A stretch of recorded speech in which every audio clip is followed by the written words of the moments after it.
Sejam todos bem-vindos para mais uma discussão de questões de micologia. Meu nome é Viviane Reis, eu sou professora de micologia. Se você está assistindo esse vídeo é porque você tem algum interesse em micologia médica.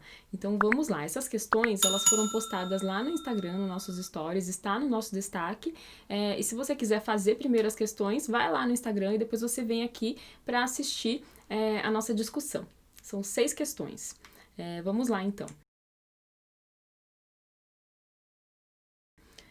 Na questão número 1, a gente tem 3 imagens, né? Então, a pergunta é, de acordo com as imagens, qual o possível diagnóstico? A gente tem uma imagem clínica, uma imagem de exame histopatológico e uma imagem de microscopia de colônia do fungo, tá? Então, na verdade, são 4 opções. Aí a gente tem a histoplasmose, coccidioidomicose, paracoccidioidomicose e blastomicose. Observando as 3 imagens, a gente tem na imagem clínica uma lesão bem típica de um quadro clínico, né? Então a gente tem aí uma estomatite muriforme, né? Uma lesão meio granulosa na região da mucosa oral. Na imagem do exame microscópico de cultura, a gente tem hifas septadas e hialinas e presença de conídeos, e aí eu gostaria de chamar a atenção para a imagem histopatológica, que na verdade ela poderia estar aí sozinha, e com isso a gente já ia conseguir falar e inferir qual é a doença que ela está relacionada, porque nós temos nessa imagem de exame histopatológico uma estrutura que é exclusiva de um fungo causador de uma doença fúngica, né? A estrutura é essa aqui que a gente que tá circulada. Qual é a estrutura? Nós temos aí uma levedura com múltiplos brotamentos. Esse achado microscópico, ele é exclusivo de fungos causadores da paracoccidioidomicose. Então, o diagnóstico é paracoccidioidomicose, uma doença causada por fungos do gênero Paracoccidioides. Então, a resposta correta para a primeira questão é paracoccidioidomicose. Por quê? Porque a gente conseguiu ver leveduras com múltiplos brotamentos, né? Essa lesão que o paciente apresenta é uma lesão bastante característica da paracoccidioidomicose, a estomatite muriforme de Aguiar-Pupo, tá? Ocorre na mucosa nasal, mucosa oral, principalmente na mucosa oral, mas ocorre também em mucosa nasal, mucosa anal.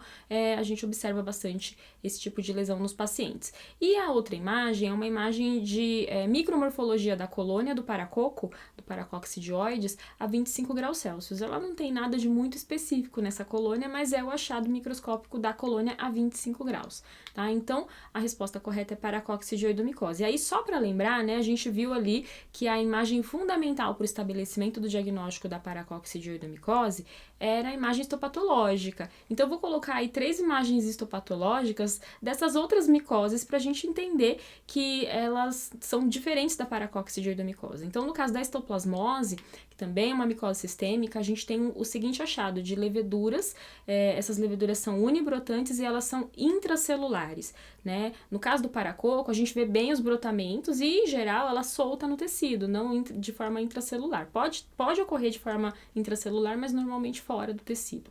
Na coccidioidomicose, o achado de exame histopatológico é a presença de esférulas, e dentro das esférulas a gente tem estruturas que a gente chama de endósporos, tá? Então é bem diferente também das leveduras multibrotantes do paracoco.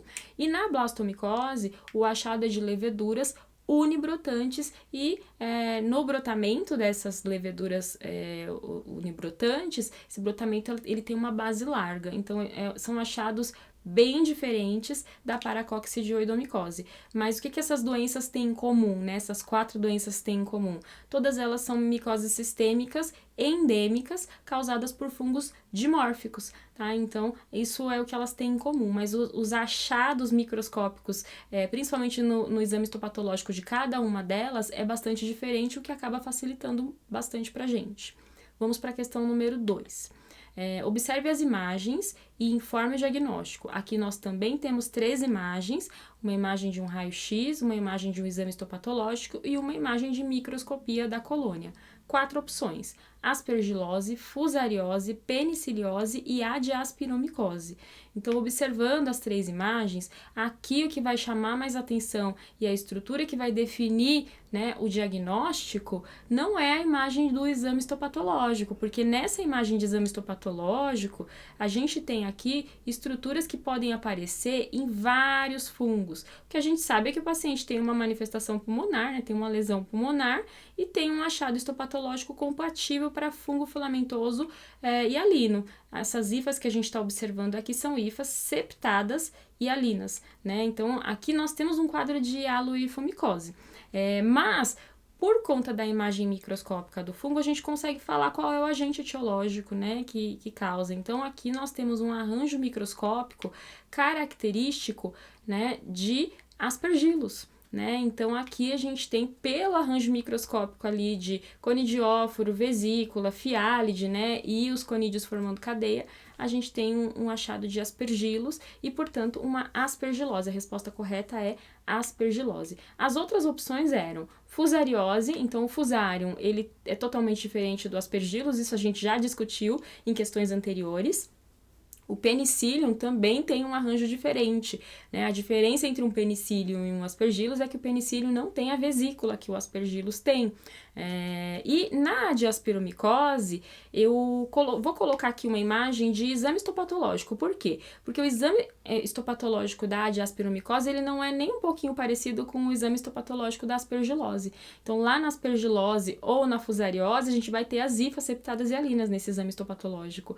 Mas na diaspiromicose, a gente tem a presença desses adiaconídeos, né? Que são essas estruturas, essas esférulas enormes, né? Formadas pelo fungo causador da diaspiromicose. Então, a resposta correta era a letra A, aspergilose. Vamos para a questão número 3.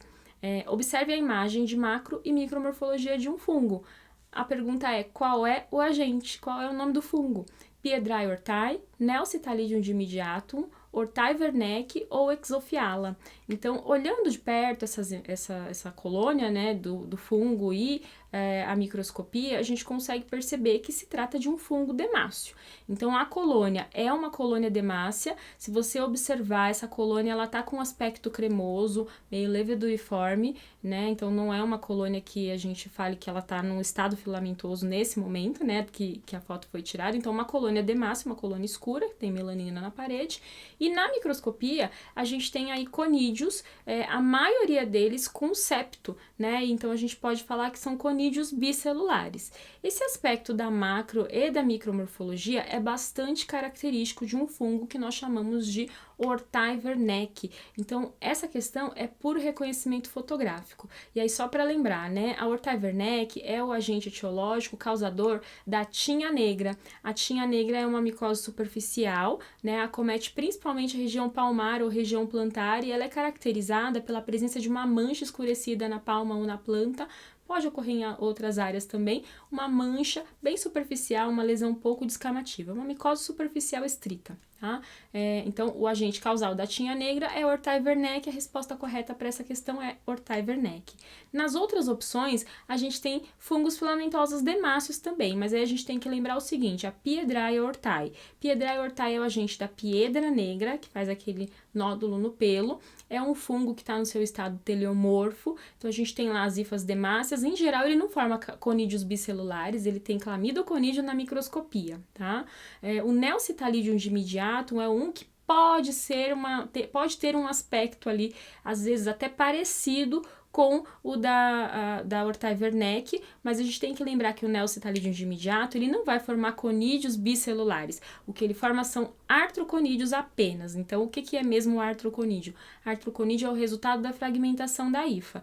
Então, quando o artroconídeo está se formando ou quando a hifa está se fragmentando, às vezes pode lembrar um pouquinho da estrutura de conídeo bicelular, mas na verdade logo ele se divide e aí ele fica uma estrutura unicelular, tá? Então, Nelsitalidium dimidiatum, ele não forma conídeo bicelular, ele forma artroconídeo. E a Exophiala, ela tem um arranjo bem diferente, vai formar conídeos unicelulares, e esses conídeos, eles em geral ficam ali aglomerados na ponta da célula conidiogênica, então tem um aspecto microscópico diferente. Então a resposta correta para essa questão era Ortai Werneck. Vamos para a quarta questão. São duas imagens também histopatológicas, né? A primeira, né, a letra A gente tem uma hematoxilina eosina, um HE, e na letra B a gente tem a coloração Fontana-Masson, né? Informe o possível diagnóstico. Então, observando essas duas imagens, qual o diagnóstico? Aí as opções são hialoifomicose, zigomicose, feoifomicose ou cromoblastomicose. Então, observando as duas imagens, a gente consegue observar o seguinte, né? Que nós temos na imagem do HE, mesmo, né, com o HE, a gente consegue perceber a presença de pigmento melânico na imagem. Então, a gente consegue ver ali algumas estruturas melanizadas. E essas estruturas melanizadas, elas só são reforçadas na coloração Fontana Masson. Então, elas ficam mais evidentes e mais amarronzadas ainda na coloração Fontana Masson. Então, o achado que nós temos nessas duas imagens é de presença de hifas. Essas hifas, elas não são muito compridinhas, muito uniformes, são hifas irregulares, que a gente chama de hifas toruloides, e essas hifas elas são demáceas ou melanizadas. Então, hifa toruloide demácea é diagnóstico de feoifomicose. Então, o diagnóstico e a resposta correta para essa questão é feoifomicose, tá? As outras opções, então vamos pensar o seguinte, nas hialoifomicose a gente não vê hifa septada demácea, a gente vê hifa septada hialina. Na zigomicose, a gente vê presença de hifas sem septos, hifas cenocíticas. E na cromoblastomicose, a gente vai ver o corpúsculo fumagoide, né, as células muriformes. Então, os achados aí das outras questões são bem diferentes do achado que a gente tem na feoifomicose. Então, para a questão número 4, a resposta correta era a letra C. Vamos para a questão número 5, nossa penúltima questão. De acordo com as imagens abaixo, informe o agente etiológico. Temos uma imagem de macromorfologia e uma imagem de micromorfologia. As opções são Cândida, Malacésia, Histoplasma e Cryptococcus. Então, primeiro, né, na imagem macroscópica, a gente tem uma colônia. Essa colônia, ela é uma colônia leveduriforme com aspecto mucoide, né, um aspecto bastante brilhante até, né? Então, uma colônia leveduriforme mucoide. Na microscopia, a gente tem algumas células leveduriformes e a gente percebe a presença de um halo claro em volta da célula. Na verdade, o fundo é preto e um halo claro em volta da célula. Esse halo claro é um indicativo de que há a presença de cápsula. Então, o que a gente tem na microscopia é uma levedura capsulada, tá? Então, esse é o achado da macro e da micro. Esse aspecto de colônia mucoide, a gente fala que parece até um leite condensado a colônia, junto com uma levedura, né, capsulada, só leva para um diagnóstico, né? Então, aí a gente tem um agente chamado Cryptococcus. Então, de novo, é um reconhecimento fotográfico aí das estruturas que o Cryptococcus apresenta. Então, a resposta é Cryptococcus, né? Por que que não é as outras, por que que não pode ser as outras opções, né? Então, Cândida e Malacésia são dois fungos que na microscopia, em geral, a gente consegue observar a presença de pseudohifas e nenhum dos dois apresenta cápsula, nem a Cândida e nem a Malacésia. E o histoplasma, né? A gente tem lá a espécie Histoplasma capsulatum. Tudo faz pensar que ele tem cápsula, mas na verdade ele não tem cápsula, né? E quando ele está no estado leveduriforme, a gente não observa a presença da cápsula. Então, esses são os porquês não, né? Por que não que a gente tem essas outras alternativas. Mas a resposta correta é Cryptococcus. Vamos para a última questão, que ainda é daquela mesma imagem, né? Então, qual é o reagente que foi utilizado nesse exame micológico direto? Para a gente observar a cápsula, né, do Cryptococcus. Então, o reagente utilizado nesse caso aqui é a tinta da China, né? Então, tinta da China é o reagente que a gente utiliza no laboratório para conseguir verificar a presença da cápsula do Cryptococcus. É com ele que a gente consegue ver esse halo claro. Na verdade, a tinta da China, ela não consegue penetrar na cápsula polissacarídica do Cryptococcus e por isso a gente vê esse halo claro aí em volta da célula fúngica, tá? As opções eram, né, hidróxido de potássio, muscarmin de Meyer e negro de clorazol. Então, o hidróxido de potássio, ele é transparente, né, e na verdade, ele não consegue detectar a presença da cápsula. Se a gente coloca o hidróxido de potássio com Cryptococcus, a gente não vai ver a cápsula, a gente só vê lá o contorno da célula fúngica. Muscarmin de Meyer não é uma coloração para exame micológico direto, é uma coloração histopatológica, né, e ela vai corar a cápsula do Cryptococcus de vermelho, não vai ficar o halo claro, não fica o fundo preto, então é bem diferente da tinta da China. E o negro de clorazol, ele é um reagente que não é assim tão utilizado, mas ele pode ser utilizado também nas preparações de exame micológico direto, e ele meio que colore as estruturas fúngicas com tons esverdeados, então também não vai fazer nada parecido com o que a tinta da China faz, né? Então, a resposta correta para a questão número 6 era a tinta da China. Esse é o reagente utilizado para a detecção do Cryptococcus. Eu espero que vocês tenham gostado do quiz. Qualquer dúvida, vocês podem deixar nos comentários que a gente vai responder. Muito obrigada!